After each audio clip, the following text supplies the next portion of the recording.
చాలామందిలో స్థూలకాయం అనగా ఊబకాయం అని కూడా అంటాము. శరీరము బాగా లావెక్కిపోవడం, పొట్ట బయటికి వచ్చేయడం, ఉదర సంబంధమైనటువంటి ఇంటర్నల్ వ్యాధులు కూడా చాలామందిలో ఉన్నాయి.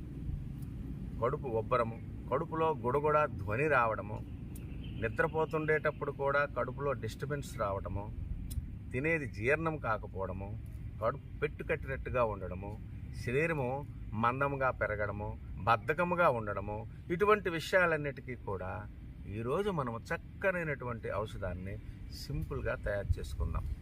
మిరియాలు ఒక భాగం తీసుకోండి, పిప్పళ్ళు 2 భాగాలు తీసుకోండి, ఈ రెండింటికి తోడుగా సొంఠి 3 భాగాలు తీసుకోండి. మిరియాలు, పిప్పళ్ళు, సొంఠి వీటికి సమముగా, అంటే ఇవన్నీ కలిపితే 6 భాగాలు అయ్యాయి కదా, ఇంకొక 6 భాగాలు కరక్కాయ చూర్ణం చేసి కలుపుకోండి.